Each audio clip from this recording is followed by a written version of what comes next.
ஆண்டுடைய பரிசுத்த நாமம் மகிமைப்படுவதாக.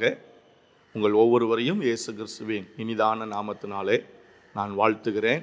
இந்த மனமகிழ்ச்சி நேரம் என்கிற இந்த நிகழ்ச்சி உங்களுக்கு ஆசீர்வாதமாக இருக்கும் என்பதில் எந்த சந்தேகமும் இல்லை. இன்றைய நாளிலும் நீங்கள் இதை கண்டுணர்ந்து கர்த்தருடைய வார்த்தையை கேட்பதற்காக நீங்கள் வந்திருக்கிறதுக்காக அதற்கு ஸ்தோத்திரம்.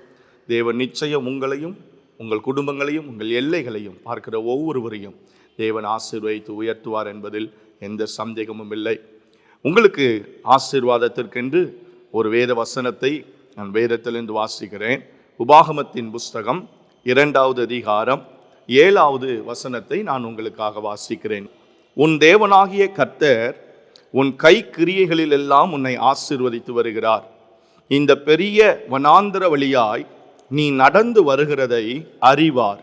இந்த 40 வருஷமும் உன் தேவனாகிய கர்த்தர் உன்னோடே இருந்தார், உனக்கு ஒன்றும் குறைவுபடவில்லை என்று சொல் என்றார். கர்த்தருடைய பரிசுத்த நாமம் மகிமைப்படுவதாக. இஸ்ரவேல் ஜனங்களை தேவன் ஆச்சரியமாய் வழி நடத்துகிறார். வழி நடத்துவதற்கென்று தம்முடைய தாசனாகிய மோசேயை தேவன் தெரிந்து கொண்டு இஸ்ரவேல் ஜனங்களை மோசே மூலமாக தேவன் கட்டளைகளை கொடுத்து எச்சரிப்பை கொடுத்து ஆசீர்வாதங்களை கொடுத்து தேவன் இஸ்ரவேல் ஜனங்களை ஆண்டவர் நடத்துகிறார். கர்த்தருக்கு ஸ்தோத்திரம் உண்டாவதாக. அப்படி தேவன் அவர்களை நடத்துகிற சமயத்தில் தான் மோசேயினிடத்தில் தேவன் சொல்லுகிற வார்த்தையை மோசே ஜனங்களிடத்தில் அவன் சொல்லுகிறார். அப்படி சொல்லும் பொழுது சீன் வனாந்தர வழியாய் நம்மை தேவன் நடத்தி கொண்டு வருகிறார். இப்பொழுது சேயருக்கு நாம் கடந்து போகிறோம். நாம் இங்கே இருந்தது போதும், நாம் போவோம் வாருங்கள் என்று இஸ்ரவேல் ஜனங்களுக்கு மோசையை கொண்டு தேவன் இந்த கட்டளையை ஆண்டவர் கொடுக்கிறார். கர்த்தருக்கு ஸ்தோத்திரம். அப்படி அவன் சொல்லும் பொழுது அந்த பகுதியை அவர்கள் எல்லையை அவர்கள் கடந்து ஏசாவின் புத்திரர் இருக்கிறதான அந்த ஸ்தோத்திரம் அந்த சேயீர் பட்டணத்தை அவர்கள் கடந்து அவர்கள் வரும் பொழுது மோசே இஸ்ரவேல் ஜனங்களுக்கு இந்த ஒரு வார்த்தையை அவர் நினைப்பூட்டுதலாக அவர் சொல்லுகிறார். அதை உங்களுக்கும் எனக்கும் தேவன் ஆசீர்வாதமாக மாற்றி தருவாராக. 3 காரியங்கள் உனக்கு ஒன்றும் குறைவுபடவில்லை என்று மோசே இஸ்ரவேல் ஜனங்களுக்கு சொல்லும் பொழுது குறைவுபடாமல் இருப்பதற்கு தேவன் ஒவ்வொருடைய வாழ்க்கையிலும் நம்முடைய சூழ்நிலைகளிலும் நம்முடைய குடும்பங்களிலும் தேவன் அதை புரிந்து கொள்வதற்கு தேவன் அடையாளப்படுத்துகிற ஒரு 3 காரியங்களை மோசே இங்கே வலியுறுத்துகிறதை நாம் பார்க்கிறோம். முதலாவது, உன் தேவனாகிய கர்த்தர் உன் கை கிரியைகளில் எல்லாம் உன்னை ஆசீர்வதித்து வருகிறார். கர்த்தருடைய பரிசுத்த நாமம் மகிமைப்படுவதாக. இந்த செய்திக்கு ஒரு தலைப்பு கொடுக்க வேண்டும் என்றால் உங்களுக்கு ஒன்றும் குறைவுபடாது. இதை பார்த்து கொண்டிருக்கிற இதை கேட்கிற ஸ்தோத்திரம் இந்த நிகழ்ச்சியை ஒவ்வொரு நாளும் பார்த்து ஆசீர்வதிக்கப்படுகிற உங்களுக்கு தேவன் இந்த நேரத்தில் சொல்லுகிற வார்த்தை உங்களுக்கு ஒன்றும் குறைவுபடாது. ஸ்தோத்திரம். ஏன் குறைவுபடாது? இயேசுவை நம்பி தேவனை பின்பற்றி ஆண்டவருடைய ஸ்தோத்திரம் சமூகத்தை நாடுகிற தேடுகிற கர்த்தருடைய பிள்ளைகளுக்கு சந்ததிக்கு குடும்பத்திற்கு குறைவில்லாமல் தேவன் நடத்துவதற்கு காரணம் என்ன என்றால் மோசே சொல்லுகிற முதலாவது காரியம், உன் தேவனாகிய கர்த்தர் உன்னை சகல காரியங்களிலும் ஆசீர்வதித்து வருகிறார். கர்த்தருக்கு ஸ்தோத்திரம் உண்டாவதாக. நம்முடைய தேவன் நம்மை ஆசீர்வதிக்கிற தேவன். அவருடைய ஆசீர்வாதம் நம்முடைய வாழ்க்கையில் இருக்கும் பொழுது எந்த குறைவுகளும் இல்லாமல் தேவன் நம்மை நடத்த அவர் வல்லமையுள்ளவராக இருக்கிறார். கர்த்தருக்கு ஸ்தோத்திரம் உண்டாவதாக. ஒரு மனிதனுடைய ஆசீர்வாதம் அல்ல, மற்றவர்களுடைய ஆசீர்வாதத்தில் நாம் பிழைக்க வேண்டும் என்கிறதான ஒரு சூழ்நிலை அல்ல.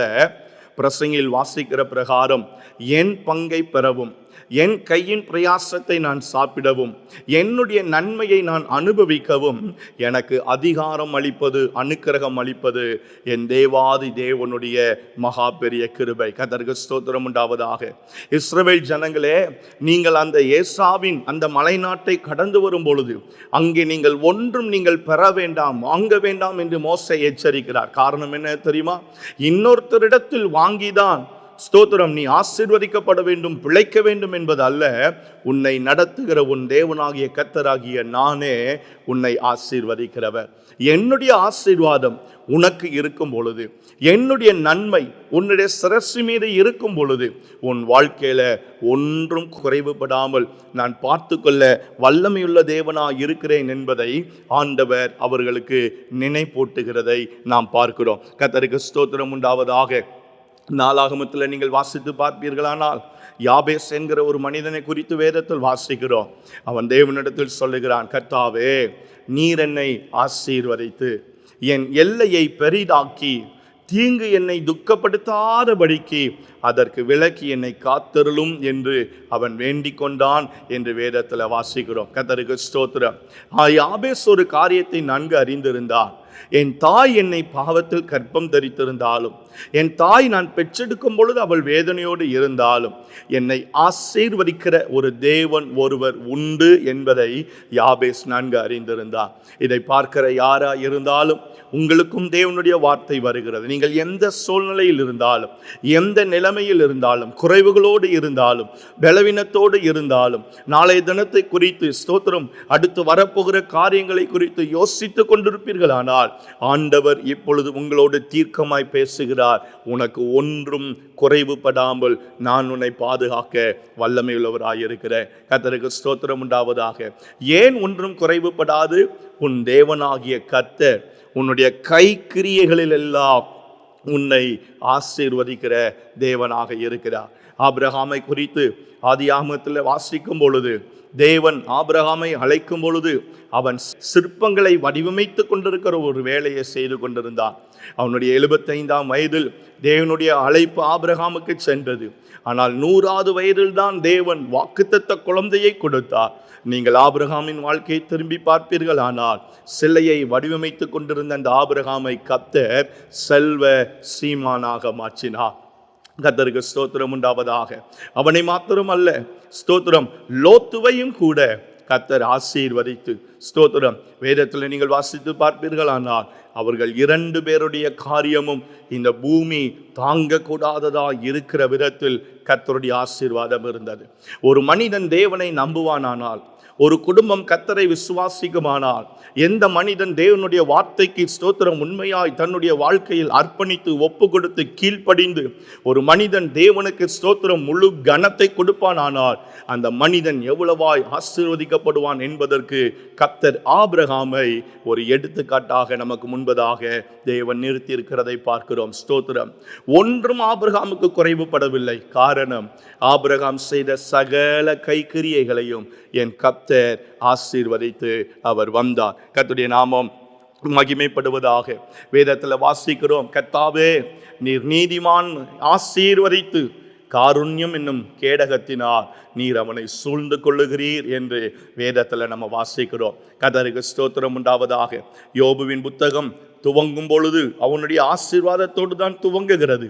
ஆனால் நீங்கள் யோபுவின் புத்தகத்தில் நீங்கள் தொடர்ச்சியாக வாசித்து பார்ப்பீர்கள். ஆனால் இதுவரைக்கும் எந்த மனிதனுக்கும் வராத ஒரு மிகப்பெரிய பிரச்சனை, போராட்டத்தை யோபுவினுடைய வாழ்க்கையில ஆண்டவர் அனுமதித்தார். ஆனாலும் அனுமதித்த தேவன் அப்படியே யோபுவை விட்டுவிடவில்லை. கர்த்தருக்கு ஸ்தோத்திரம் உண்டாகட்டும். அந்த புத்தகத்தின் கடைசியில் வாசிக்கும் பொழுது இரட்டந்தனையான நன்மைகளை, ஆசீர்வாதங்களை ஆண்டவர் யோபுவுக்கு கொடுத்தார். கர்த்தருக்கு ஸ்தோத்திரம் உண்டாவதாக. நெடுநாள் உயிரோடு இருந்து அநேக தலைமுறைகள் பிள்ளைகளை கண்டு அவன் பூரண வயதுள்ளவனாய் மரிக்கும்படி பிள்ளைகளின் பிள்ளைகளையும் இஸ்ரவேலுக்கு உண்டாகும் சமாதானத்தையும் காண்பாய் என்கிற வார்த்தை அந்த யோபு பக்தனுடைய வாழ்க்கையில் நிறைவேறும்படி என் கர்த்தர் ஆண்டவர் உதவி செய்தார். கர்த்தருக்கு ஸ்தோத்திரம் உண்டாவதாக. உன் தேவனாகிய கர்த்தர் உன்னை ஆசீர்வதிக்க உன்னோடு கூட இருக்கும் பொழுது உனக்கு ஒன்றும் குறைவுபடாது. கர்த்தருக்கு ஸ்தோத்திரம் உண்டாவதாக. 2வது, மோசே ஒரு காரியத்தை அங்கே சொல்லுகிறதை பார்க்கிறோம். ஆசீர்வதிக்கிற தேவன் மட்டுமல்ல, இந்த பெரிய வனாந்தர வழியாய் நீ நடந்து வருகிறதை அவர் அறிவார். கர்த்தருக்கு ஸ்தோத்திரம் உண்டாவதாக. அப்போ தேவன் நம்முடைய சூழ்நிலைகளை நன்கு அறிகிற தேவனாக இருக்கிறார். இரண்டாவது மோசே இஸ்ரவேல் ஜனங்களுக்கு சொல்லுகிற காரியம் அதுதான். ஸ்தோத்திரம்.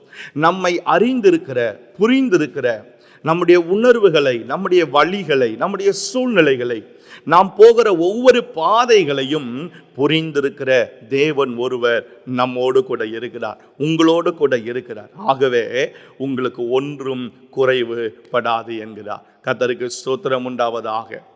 உங்கள் வாழ்க்கையில் நீங்கள் ஒரு காரியத்தை அனுபவிக்கும் பொழுது, ஒரு சின்ன ஒரு சோதனை, ஒரு பிரச்சனை, ஒரு வித்தியாசமான பாதையை அனுபவிக்கும் பொழுது, அது உங்களுக்கு புதிதாக இருக்கலாம். ஆனால் நீங்கள் அந்த பாதையில் போகிறீர்கள் என்பதை முன்னமே அறிந்திருக்கிற தேவன் ஒருவர் உண்டு. கர்த்தருக்கு ஸ்தோத்திரம் உண்டாவதாக. ஆகாரை குறித்து அறிந்திருந்த தேவன், ஆகாருடைய வாழ்க்கையில் வரப்போகிற அந்த மிகப்பெரிய வீசப்போகிற அலையை அறிந்திருந்த தேவன், ஆகார் போவதற்கு முன்பதாகவே அந்த சூர்வனாந்திரத்தில் ஆகாருக்காக என் தேவன் காத்திருந்தார். தூதனை அனுப்புகிறார். ஸ்தோத்திரம். ஒரு சூழ்நிலை நம்முடைய வாழ்க்கையில் வரும் பொழுது, நம்முடைய ஸ்தோத்திரம் அல்லேலூயா, வாழ்க்கையில் எதிர்பாராத சில காட்சிகள் அடித்து நம்முடைய வாழ்க்கையை அவைகள் சீரழிக்க நினைக்கும் பொழுது, ஸ்தோத்திரம், நமக்கு அது புதிதாக இருக்கிறது. ஆனால் இப்படி ஒரு சம்பவம் நடைபெறப் போகிறது என்பதை முன்னமே அறிந்திருக்கிற கர்த்தர் பாதம் கல்லில் இடராதபடிக்கு முன்னமே தூதர்களை அனுப்பி நம்மை தாங்கும்படி, நம்மை ஏந்தும்படி, நம்மை தப்புவிக்கும்படி கர்த்தர் தம்முடைய தூதர்களை அனுப்புகிறார். கர்த்தருக்கு ஸ்தோத்திரம் உண்டாவதாக. என் சூழ்நிலைகளை அறிந்திருக்கிற கர்த்தர், என்னை அறிகிற கர்த்தர், என் உணர்வுகளை அறிகிற கர்த்தர். மோசே சொல்லுகிறார், உன்னை நன்கு, இஸ்ரவேலாகிய உன்னை தேவன் நன்கு அறிந்து வைத்திருக்கிறார். உனக்கு என்ன தேவை, உனக்கு என்ன கஷ்டம், உனக்கு என்ன வியாதி, உனக்கு என்ன பலவீனம், சகலமும் தேவன் அறிவார். ஆகவே நீ தைரியமாயிரு, அவரை நம்பியிரு, அவரை விசுவாசித்திரு. உனக்கு ஒன்றும் குறைவுபடாமல் கர்த்தர் பார்த்து கொள்ளுவார் என்று அவன் இஸ்ரவேல் ஜனங்களை தைரியப்படுத்துகிறதை பார்க்கிறோம். கர்த்தருக்கு ஸ்தோத்திரம் உண்டாவதாக. அவன் ராஜாவுக்கு பயந்து ஒரு சூரை செடியின் கீழே போய் படுத்து அவன் நித்திரை பண்ணுகிறான். ஆனால் எலியாவுக்கு என்ன வேண்டும் என்பதை கர்த்தர் அறிந்திருந்தார். கர்த்தருக்கு ஸ்தோத்திரம் உண்டாவதாக. எலியாவுக்கு என்ன வேண்டும் என்பதை அறிந்திருந்த கர்த்தர் காகத்தின் மூலமாக தேவன் எலியாவினுடைய தேவையை ஆண்டவர் சந்தித்தார். கர்த்தருக்கு ஸ்தோத்திரம் உண்டாவதாக. ஒரு நதி ஓரத்திலே அவனை படுக்க வைக்கிறார். தண்ணி எங்கே இருக்குமோ, சாப்பாடு எங்கே இருக்குமோ, ஸ்தோத்திரம், என்னென்ன தேவையோ, ஒருபோதும் கர்த்தரை நம்பி இருக்கிற அவருடைய நீதிமான்களை, பிள்ளைகளை என் தேவன் தத்தளிக்க பண்ணுகிற தேவன் அல்ல. தேவைகளை சந்தித்து, சூழ்நிலைகளை அறிந்து, உணர்வுகளை புரிந்து அவர்களுடைய தேவைகளை சந்திக்கிற சர்வ வல்லமையுள்ள தேவனாய், நம்மை அறிந்திருக்கிற தேவனாய் இருக்கிறபடினால் ஒன்றும் நமக்கு குறைவில்லாமல் கர்த்தர் நம்மை பாதுகாக்க அவர் வல்லமையுள்ளவராக இருக்கிறார். கர்த்தருக்கு ஸ்தோத்திரம் உண்டாவதாக. உங்களையும், உங்கள் சூழ்நிலைகளையும், நீங்கள் படுகிற பாடுகளையும், உங்கள் வேதனைகளையும், உங்கள் கண்ணீர்களையும், கவலைகளையும் கர்த்தர் அறிகிறார். ஸ்தோத்திரம். நாம் ஜெபிக்க போகும் பொழுதே, நாம் தேவ சமூகத்தில் நாம் ஸ்தோத்திரம் வேதத்தோடு போய் நாம் இருக்கும் பொழுதே நமக்கு என்ன வேண்டும் என்பதை அறிந்திருக்கிற கர்த்தர். கர்த்தருக்கு ஸ்தோத்திரம் உண்டாவதாக. நமக்கு இன்னது தேவை என்பதை அறிந்திருக்கிற பரமபிதா என்று சுவிசேஷங்களில் நம்ம வாசிக்கிறோம். அருமையான தேவ பிள்ளைகளே, உங்களை குறித்து எல்லாவற்றையும் அறிந்திருக்கிறார். உங்களை குறித்து சகலமும் கர்த்தருக்கு தெரியும். நீங்கள் எக்ஸ்பிளைன் பண்ண வேண்டிய அவசியம் இல்லை. நான் இன்னார், என்னுடைய பேர் இது, என்னுடைய ஜாதி, என்னுடைய மதம், என்னுடைய குலம், என்னுடைய கோத்திரம், இதுதான் ஆண்டவரே சொல்ல வேண்டிய அவசியம் இல்லை. அப்பா என்று கூப்பிட்டாலே என்னை குறித்த சகல டீட்டெயிலும் என் தேவனுக்கு தெரியும். நேரங்கள் வரும்போது, காலங்கள் வரும்பொழுது தேவன் நம்முடைய சகல சூழ்நிலைகளின் காரியங்களையும் ஆண்டவர் வெற்றியாய் ஜெயமாய் மாற பண்ணுவார். கர்த்தருக்கு ஸ்தோத்திரம் உண்டாவதாக. மூன்றாவது, அங்கே மோசே அவன் சொல்லுகிற ஒரு வார்த்தை, இந்த 40 வருஷமும் உன் தேவனாகிய கர்த்தர் உன்னோடு கூடவே இருந்தார். கர்த்தருக்கு ஸ்தோத்திரம். அவர் இருக்கிறவர், வரப்போகிறவர், இருக்க போகிறவர், இருந்தவர். கர்த்தருக்கு ஸ்தோத்திரம் உண்டாவதாக. மத்தேயுல வாசிக்கிறோம், இம்மானுவேல் என்பதற்கு தேவன் நம்மோடு கூட இருக்கிறவர் என்று அர்த்தம். ஸ்தோத்திரம். இருக்கிறவராகவே இருக்கிற தேவன் என்னோடு, என் குடும்பத்தோடு இருப்பாரானால் எனக்கு ஒன்றும் குறைவில்லாமல் என் கர்த்தர் பார்த்துக்கொள்ள அவர் போதுமானவராக இருக்கிறார். இருக்கிறவர். கர்த்தருக்கு ஸ்தோத்திரம். யார் இருக்கிறாங்களோ இல்லையோ, யார் நம்மை தேடுகிறார்களோ தேடலையோ, யார் நம்மளை விசாரிக்கிறாங்களோ விசாரிக்காம போகலையோ, அவர் உங்களை விசாரிக்கிறவராக இருக்கிறபடினால் உங்கள் கவலைகளை அவர் மேல் வைத்து விடுங்கள். கர்த்தர் மேல் உன் பாரத்தை வைத்து விடு. அவர் உன்னை ஆதரிப்பார். நீதிமானை ஒருபோதும் அவர் தள்ளாட விட்டார் என்று வேதத்தில் வாசிக்கிறோம். கர்த்தருக்கு ஸ்தோத்திரம். நம்மோடு இருக்கிறார், உங்களோடு இருக்கிறார், உங்கள் குடும்பத்தோடு இருக்கிறார். அவர் உங்களோடு கூட இருக்கும் பொழுது ஒரு குறைவும் உங்களுக்கு வராமல் உங்களை பார்த்துக்கொள்ள அவர் வல்லமையில தேவனாக இருக்கிறார். மோசையை கொண்டு இஸ்ரவேல் ஜனங்களுக்கு அதை தான் சொல்லுகிறார். அந்த மலை நாட்டை நாம் கடந்து போகிறோம். ஸ்தோத்திரம். அவர்கள் உங்களுக்கு பயப்படுவார்கள். அவர்கள் பயப்படுகிறபடினால் நீங்கள் எல்லாவற்றையும் எடுத்துக்கொள்ள வேண்டும் என்கிற அவசியம் இல்லை. நீங்கள் எச்சரிக்கையாயிருங்கள். ஒன்றும் நீங்கள் என்ன செய்யாதிருங்கள், இலவசமாய் பெறாதிருங்கள். ஏனென்றால் உங்களை நடத்துகிற கர்த்தர் ஒருவர் சர்வ வல்லமையுள்ளவராக இருக்கிறார். இந்த நிகழ்ச்சியை பார்த்து கொண்டிருக்கிற உங்களோடும் என் தேவன் திட்டமாய் பேசுகிறது. நான் உன்னோடு இருக்கிறேன். கடந்த காலத்தில் வந்த சில இழப்புகளை குறித்து யோசித்து கொண்டிருக்கிறீர்கள், பயந்து கொண்டிருக்கிறீர்கள். கடந்த காலத்தில் இழந்த சில காரியங்களை குறித்து கண்ணீரோடு வேதனையோடு, ஸ்தோத்திரம், சகோதரியே சகோதரனே நீ அமர்ந்து கொண்டிருப்பாயானால் கர்த்தர் உன்னோடு திட்டமாய் பேசுகிறார். நான் உன்னோடு கூட இருக்கிறேன். நான் உன்னை பலப்படுத்தி உனக்கு சகாயம் பண்ணுவேன். என் நீதியின் வலது கரத்தினால் நான் உன்னை தாங்குவேன். நான் உன்னை விட்டு விலகுவதும் இல்லை, உன்னை கைவிடுவதும் இல்லை. கர்த்தருக்கு ஸ்தோத்திரம் உண்டாவதாக. நிச்சயமாகவே இதுவரை ஏற்பட்ட எந்த இழப்புகள் குறைவுகளாய் இருந்தாலும் எல்லா குறைவுகளின் நடுவிலும் இருந்து உங்களை மீட்டு உங்களை விடுதலையாக்கி மீண்டும் உங்களை மலை மேல் இருக்கிற பட்டணத்தை போல என் கர்த்தர் உயர்த்தி ஆசீர்வதிக்க அவர் உண்மையுள்ளவர். கர்த்தர் அதை செய்வார். கண்களை மூடுவோம். நான் உங்களுக்காக ஜெபிக்கிறேன். எங்கள் சர்வ வல்லமையுள்ள தெய்வமே, எங்கள் பரலோக பிதாவே, எங்கள் தேவாதி தேவனே, நாங்கள் உம்மை ஸ்தோத்திரிக்கிறோம். இந்த நல்ல வார்த்தைகளுக்காக நாங்கள் உமக்கு நன்றி செலுத்துகிறோம். ஒன்றும் எங்களுக்கு குறைவில்லாமல் எங்களை பாதுகாக்கிற எங்கள் தேவன் நீர் எங்களோடு கூட இருக்கிறபடினால் உமக்கு ஸ்தோத்திரம். கைக்கிரியைகளை ஆசீர்வதிக்கிறீர். எங்களை நன்கு அறிந்து வைத்திருக்கிறீர். எங்களோடு கூட எங்கள் வாழ்க்கை பிரயாணத்தில் நீர் கூடவே வருகிறீர். இதை பார்க்கிற ஒவ்வொருடைய வாழ்க்கையிலும் கர்த்தர் இந்த நன்மைகளை அப்படியே செய்வீராக. அவர்கள் கையின் கிரியைகள் ஆசீர்வதிக்கப்படட்டும். அவர்கள் சூழ்நிலைகளை அறிந்து, கர்த்தர் அவர்கள் தேவைகளை அறிந்து, ஆண்டவரே சமயத்தில் ஆண்டவரே அவர்களுடைய காரியங்களை நீர் வாய்க்க பண்ணும்படியா நாங்கள் ஜெபிக்கிறோம். அவர்களோடு இருக்கிறீர் என்பதை ஒவ்வொரு நிமிஷமும் அவர்கள் உணர்ந்து கர்த்தரை துதிப்பதற்கு என் தேவன் ஆண்டவரே நீர் உதவி செய்யும்படியா நாங்கள் ஜெபிக்கிறோம். சகல கிருபையும் ஆண்டவரே சகல மேன்மையும் உம்முடைய பிள்ளைகளுக்கு உண்டாகட்டும் என்று நாங்கள் ஜெபிக்கிறோம். வருத்தத்தோடு, வேதனையோடு, பாரத்தோடு, தேவைகளோடு இதை பார்த்து கொண்டிருக்கிற ஒவ்வொருடைய வாழ்க்கையிலும் என் கர்த்தர் ஒரு புதிய திருப்பத்தை, ஒரு புதிய ஆசீர்வாதத்தை என் தேவனின் கட்டளையிடுவீராக. உம்முடைய நாமம் மாத்திரம் மகிமைப்படட்டும். இயேசுவின் அற்புதமான நாமத்தில் வேண்டி ஜெபிக்கிறோம் எங்கள் நல்ல பிதாவே.